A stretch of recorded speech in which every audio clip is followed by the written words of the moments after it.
StrayAllDay.com. Now tuned into the show where you learn the discipline to show up day after day to do the work, confidence to put yourself out there boldly and authentically, and the mental toughness to continue showing up, doing the work, putting yourself out there, even when the success you've expected to achieve has yet to be achieved. And on top of all this, you get a huge dose of personal initiative. That is the go-getter energy that moves any one of us, including yourself, to go and make things happen instead of waiting for things to happen. And then we put all this together into a series of frameworks, approaches, insights, strategies, and techniques all underneath the umbrella of one unified philosophy that is called Work on Your Game. My name is Dre Baldwin, also known as Dre All Day, and welcome to the show.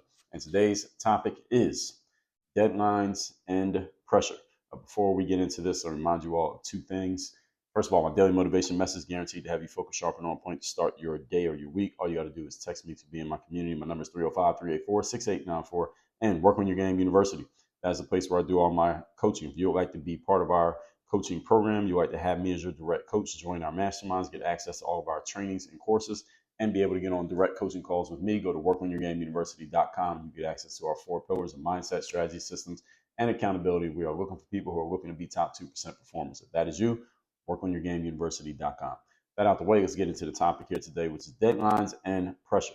Definition of a deadline is the latest time or date by which something should be completed.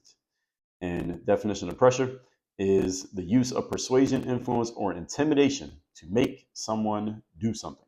So today I'm talking about deadlines and pressure, not in a negative way, but actually in a positive way, in that you want to actually be using these on a consistent basis in your life. We're going to talk about these two elements that, again, any of us can use these, any of us should use these, and we should be employing these consistently for the sole purpose of moving ourselves to consistent and committed action with respect to our most valuable resource and investment, which is, everybody knows the answer to this, right? Our time. Deadlines and pressure allow us to use our time with, again, urgency, with consistency, and with commitment. And the more things we get done and the faster we get them done, the more time we have remaining, hopefully, to get more things done. And that's usually what people are looking for. Most of you are looking to get more things done in your life, not necessarily work-wise, but just things, period. You just want to get more experiences and more life out of your life. And one of the ways you get more life out of your life is that you got to move faster. And when I say move faster, I don't necessarily mean you actually moving physically with more speed, but that can be part of it. It's also about getting to certain goals faster. So instead of taking 6 months, how do we take 3? Instead of taking a year, how do we take 6 months? How can you get things done faster and achieve your goals in less time, not just on a tactical level, but on a big picture level? Let's get into it. Point number 1. Today's topic, once again, is deadlines and pressure. Number 1, deadlines move us to urgent action. A deadline is an urgency in and of itself. When you have a deadline, there's an urgency because things have to happen by this date, as long as you respect the deadline. Now, if you don't respect the deadline, then it's not really a deadline. But as long as you respect the deadline, like somebody puts a product out and they say, okay, we're only leaving this open for you to buy until Friday at 3 o'clock. If you respect that deadline and you truly believe that after 3 o'clock on Friday, you can't buy anymore, but you want the product, you will find a way to buy the product before Friday at 3 o'clock. All right, deadlines move you to urgent action. They force your hand. And you want deadlines to force your hand because human beings are naturally lazy and we tend to not take action unless we are forced to take action. That's why you want deadlines. Everyone knows what a deadline is, right? Because we have all dealt with them. When you have a deadline that you actually respect, you know you only have a certain amount of time before, again, something has to happen, or you won't be able to get something, or whatever the deadline penalty is.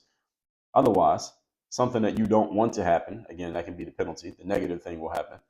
What a deadline does is it forces you to stop wasting time, kills your procrastination, it shortens the amount of time you have to think about what to do and consider your options, and it forces you to do something. It forces your hand.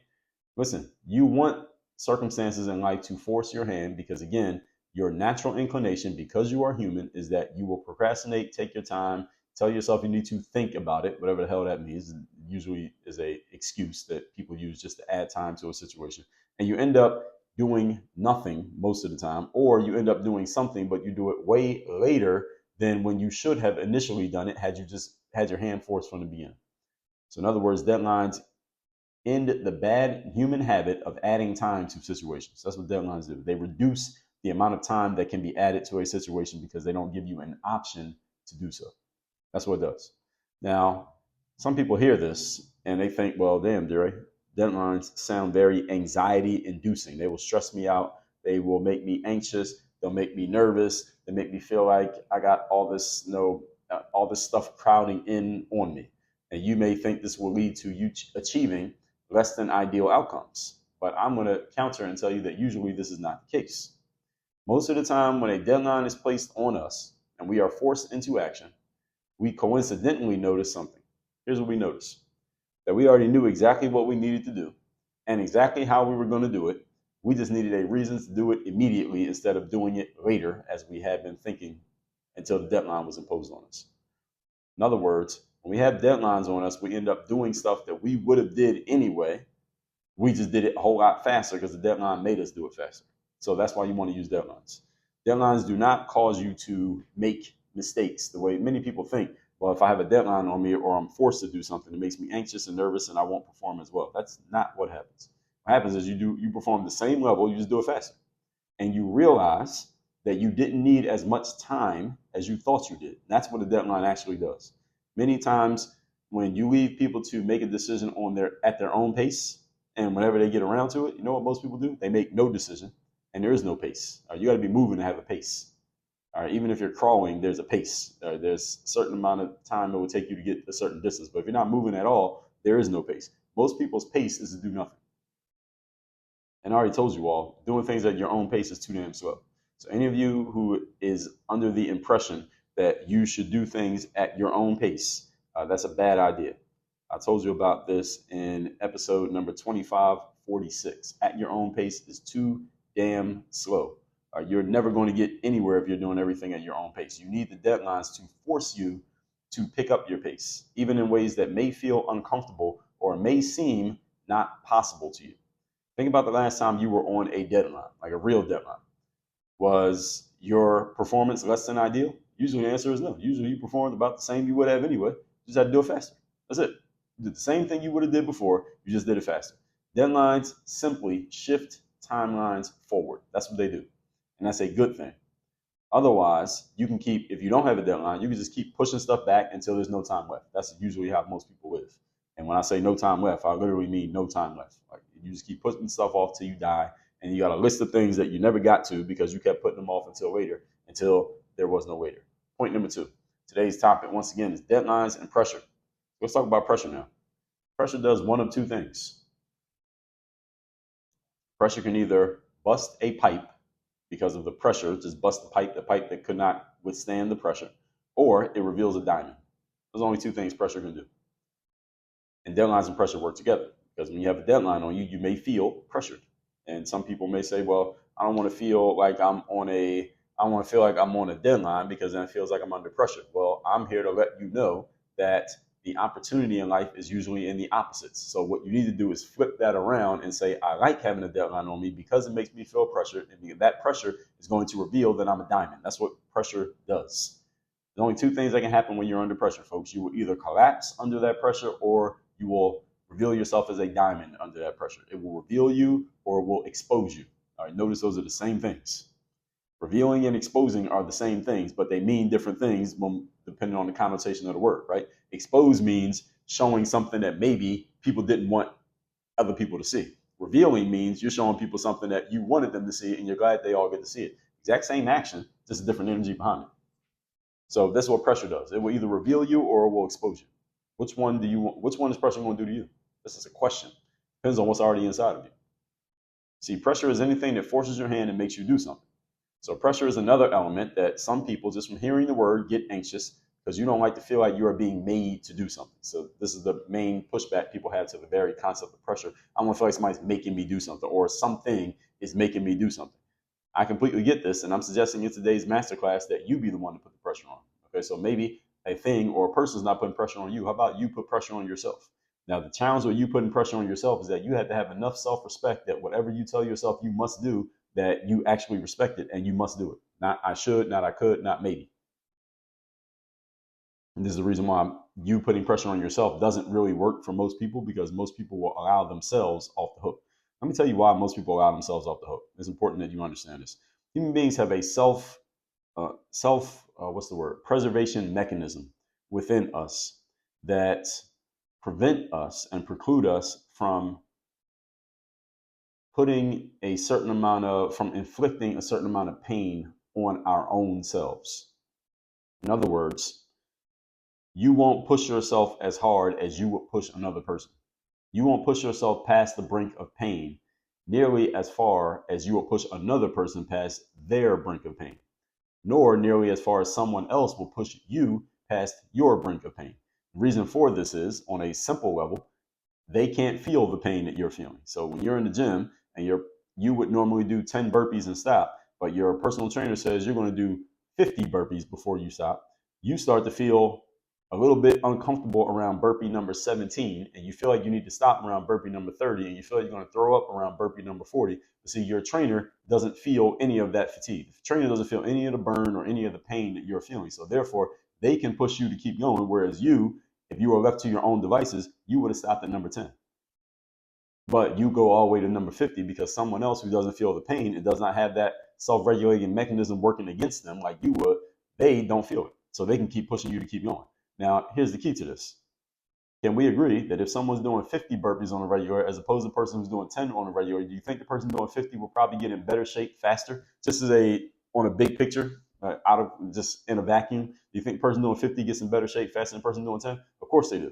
This is why having something or someone else outside of yourself pushing you to do things that you otherwise would not do is a hack. It's a speed hack. It's not really a hack, but it's a key to increasing the velocity of your success. Because someone else will push you to do stuff that you would never push yourself to do, not because you don't know about it. I mean, everybody knows how to count to 50, right? You could do 50 burpees by yourself if you wanted to. You would never move yourself to do that because, again, your self-regulating mechanism would not allow you to inflict that kind of pain on yourself. But other people will inflict it on you. They don't care. They don't feel that pain. Their arms are not burning from doing the burpees. Your arms are burning. All right, they will keep pushing you. And understand this, folks. This is exactly what you need. This is what you need. It feels, some of you are listening to this right now, just thinking about this, and you might not be thinking about burpees, but maybe you're thinking about something that's business-wise or career-wise or some other type of exercise you can be doing in the gym. These things all, when you're thinking about them, it seems like, damn, that would be very uncomfortable. I don't know if I want somebody to push me like that. See that, what you're thinking right now, that very line of thinking is the very thing that is telling you, that's the cue that you need to go do it. That's not the cue that you should avoid it. That's the cue that you need to go do it because you're going to get pushed in ways that you never will push yourself. You are incapable of pushing yourself. You are generally unqualified to push yourself to this level. Every person I know who talks about this kind of stuff, including myself, we have all been coached and pushed and trained by people outside of ourselves to move ourselves to do stuff that we never would have done on our own. And by allowing ourselves to be moved that way, we were able to achieve much more success in a much shorter period of time than anybody who does things all by themselves. And again, every high level performer you can name has been trained and pushed by somebody other than themselves. Now that they understand it, now they can go push other people. Your favorite athlete, your favorite business person, your favorite successful individual, whoever they are, they have all been pushed by somebody other than themselves. You might not know that much about whoever they were pushed by, but I guarantee you, they did not do all of that in a vacuum in a room locked by themselves, just making themselves into a maniac who pushed themselves. No. Now, that doesn't mean we all have different levels of where we will push ourselves. There are some of you who will only do 10 burpees. There's some of you who would do 25. There's some of you who would do 40. There's some of you who would do 50. And those of you who would do 50, well, your trainer needs to push you to do 100 because 50 is normal for you.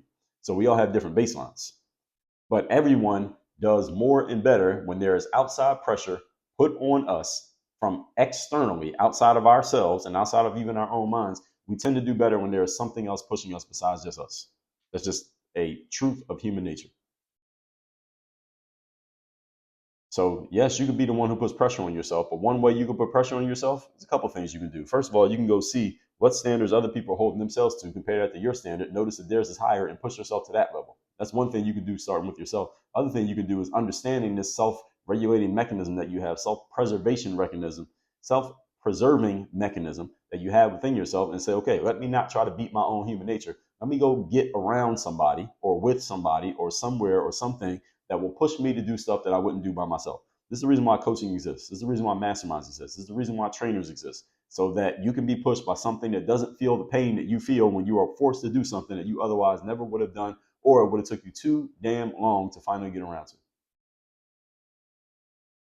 This is the key to, this could be the key to the level that you need to get to next in your career, in your business, in your personal life, is this right here. Allowing yourself to be pushed in ways that you never would push yourself. Remember having a sales manager. I worked at this gym called Valley Total Fitness back in, this is the last job I had before I started my professional basketball career, before I got my first contract. And at Valley Total Fitness's manager's guy's name was Steve. Now Steve was a bit of a pressuring salesperson, not pushy, but he was more of a high pressure salesperson. That's who Steve was. Now he was the manager, so Steve didn't do most of the sales. We had a bunch of salespeople, probably like 8 of us who were salespeople. So somebody came into the gym, they said, I'm interested in the gym, or they had an appointment with one of us. We would meet with them. And if you were unable to close the deal with the prospect on your own, then you would say, okay, well, let me go get my manager and let's see what he can do. And then we go get the manager, and the manager would come in and they would try to close the sale. And Steve would be the guy who would come in and try to close the sale.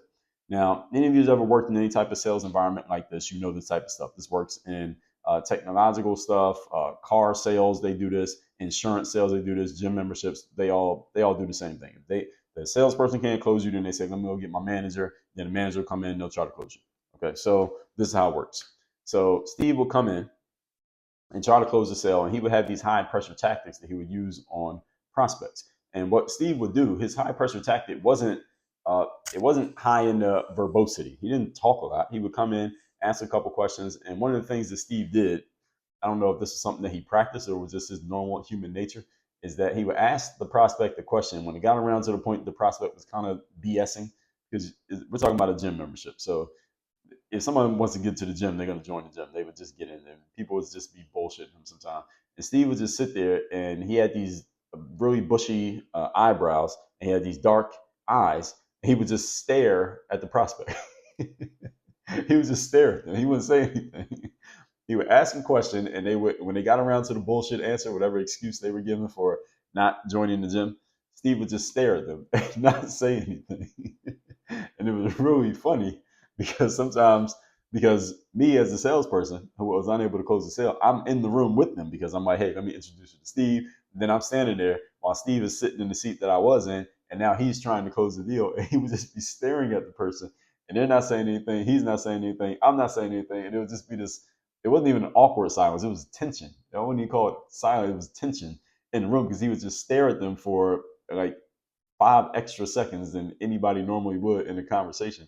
And sometimes this worked and sometimes it didn't work.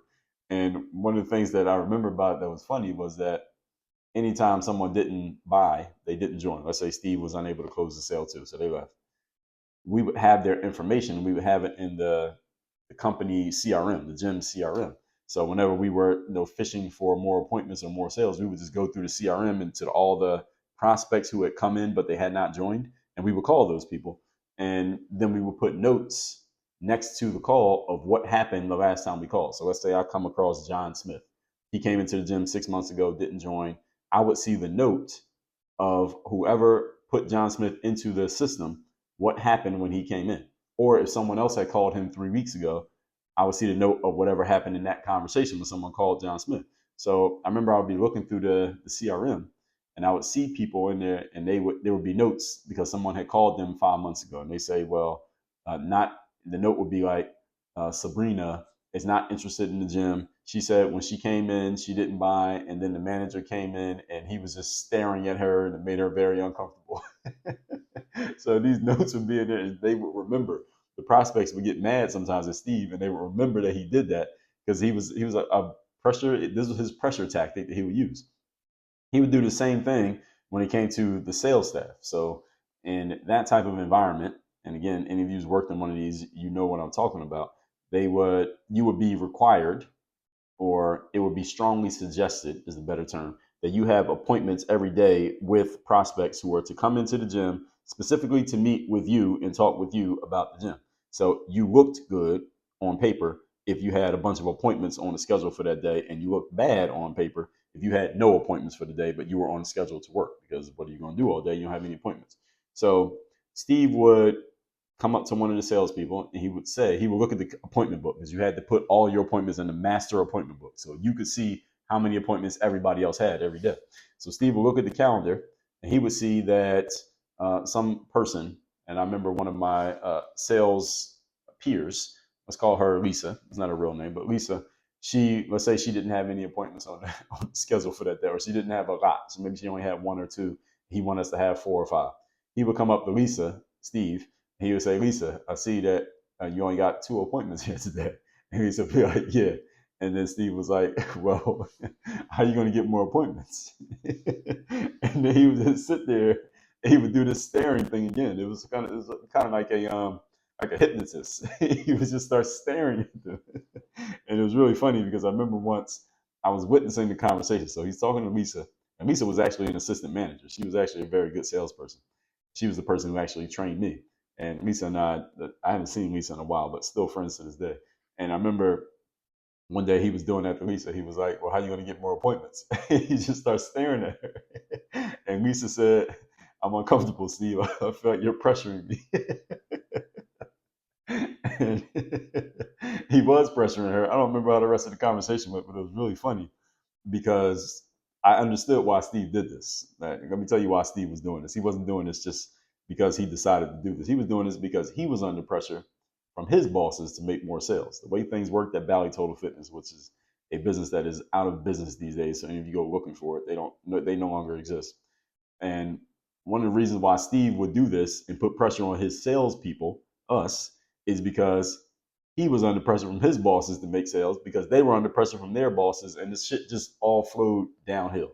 And Bally had a very how do I describe it? The way that they did the sales agreements, like when someone actually bought a gym membership, the way they did it back then, they would do these contracts, and there'd be these long 3-year contracts, and we would have to get a member's social security number. Believe it or not, if you signed up for Bally Total Fitness back then, we would have to get your social security number in order to sign you up for the membership. And if you didn't pay the membership, let's say your membership, like your card didn't go through, like they tried to charge you the $50 a month next month after you sign up, and it didn't go through, we would have you in a contract. First of all, it'd be a 3-year contract. So it wasn't a month to month. Most gyms these days are month to month. So you cancel, all right, your membership's canceled, or you might pay the first and the last month up front, something like that.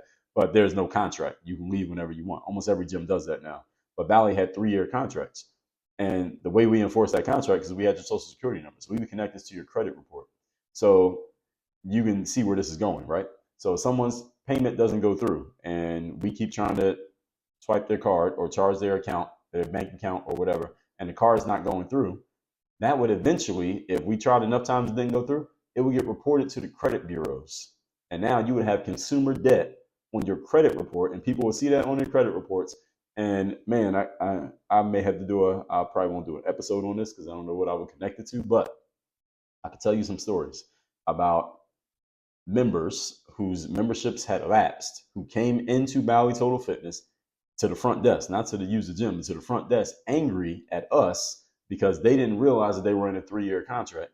They didn't realize that this was going on in their credit report, and now they had a negative mark on their credit report because of Bally Total Fitness. And listen, I partook in this because this is how we had to sell memberships. There was no other way to sell a membership. I got really good at talking around this. I got really good at talking around why we needed the social and not telling people that was a contract. But hey, that was the job. So don't blame me. Blame Bally Total Fitness. I was just doing what they required you to do. The point here is this is the reason why I'm giving you all this. That was a side note about Bally Total Fitness. But the point here is you want to be the person pressuring you instead of somebody else having to pressure you all the time. Again, there's still value in having others pressure you. This is the reason why high-level performers are still in masterminds. They still get coaching, even though they're already high-level performers. But you want to be putting pressure on yourself as well, so that you don't need other people to step in with you as much as somebody else may. So you don't need a Steve breathing down your neck. You need to be breathing down your own neck, even though that is anatomically impossible. As the saying goes, pressure either causes you to fold and collapse or will bring the best out of you. Okay? Either way, you get out of the middle ground of mediocrity, which is where many people live, not because we want to, but because we have not been forced to do otherwise. So pressure, just like a deadline, forces your hand. So I want you to notice that I've used that phrase twice in each of the first 2 points in today's episode. Deadlines and pressure both force your hand. They do not allow you to do things when convenient. They force you to do things now. Point number 3. Today's topic, once again, is deadlines and pressure. Number 3, amongst capable and intelligent people, that's you, the biggest and most constant mistake is poorly utilized time. If you are already capable, meaning you have the ability, and you're already intelligent, meaning you have a functioning brain and you are pretty relatively smart when it comes to thinking, your biggest challenge is not your capability, is not your intelligence. Your biggest challenge is that you use your time poorly. Most people are very slow to action. Most people are highly indecisive, which costs time. Most people do things finally what they should have done a long time ago. All of these cost time, all 3 of them. Slow action, indecision, doing things later instead of doing them immediately, all of those cost you your most valuable resource, which is time. We know our 5 forms of investment: time, money, attention, energy, and focus. Time is the most valuable one because it's the only one you can't replace, only one you don't get more of once it's used up. Most of you do not have an intelligence problem and you do not have a capability problem or an information problem. Those are the things that I usually hear people say. 2 biggest excuses I hear from people is the capability and information. I don't know what to do or I don't know how to do it. Capability is a how to, information is a what to. Those are not your problem. Let me say that again. Those are not your problem. How to do it, what to do it are not your problem. Biggest problem many people have is that you take too damn long to do things. And then even once you do get to it, you take too long to complete it. And so let's say somebody's listening to this. Someone's listening to this right now saying, well, Dre, you're wrong. I do have a how to and what to problem. I actually do have a problem with those 2 things. What am I supposed to do? Let me tell you what you're supposed to do. What you need to get to is getting the help, going and getting the help. So if you know that your problem is you don't know what to do, then the most important and urgent thing you should do right now, you should have pressure on yourself to do, is go talk to someone who does know what to do. Instead of just sitting there doing nothing, saying, I don't know what to do. Okay, you sitting there is not going to change the fact that you don't know what to do. So you need to put pressure on yourself as well. You need to give yourself a deadline. Okay, by the end of the day, I'm going to know what to do because I'm going to go talk to somebody who does. What's stopping you from doing that? Exactly. See, what we've talked about here today solves this problem of slowness. Most people's biggest problem is that you're just too damn slow. If you use these tools and allow them to work on you, deadlines and pressure alleviate us of this pain of wasted time by not allowing you to waste time. That's what deadlines and pressure do. They don't allow you to waste time. They force you to do stuff. This is why you want to start using these.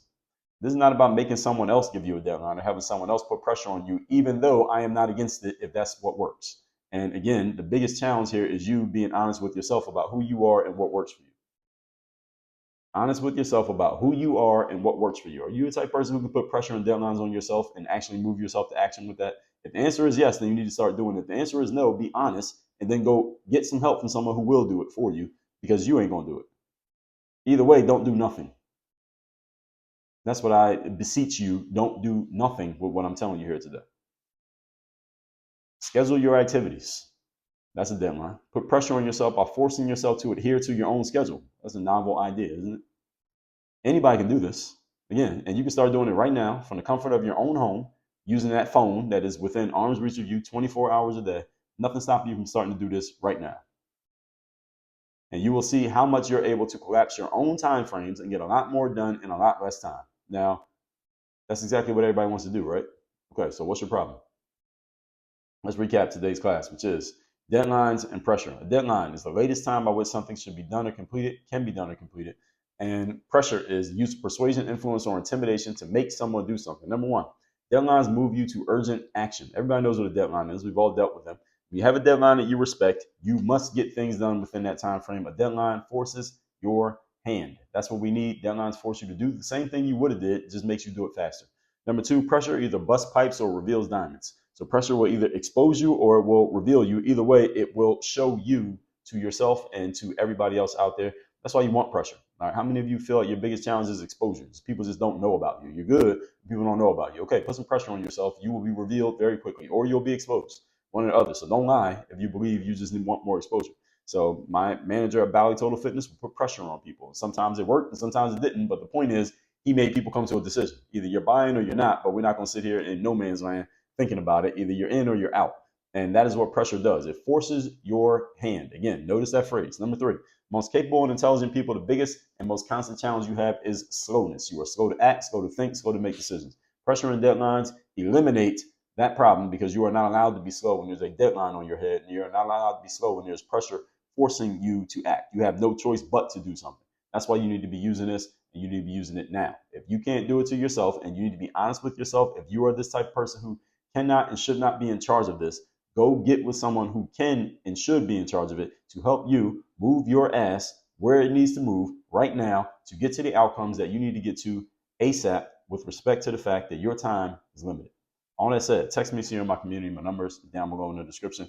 And if I'm that person who can help you get to where you want to be with deadlines and pressure to move you to action so we can get to your outcomes this year instead of waiting until next year, again, go to workonyourgameuniversity.com. 4-part framework, mindset, strategy, systems, accountability with me as your direct coach. Workonyourgameuniversity.com. Work on your game. Dre, all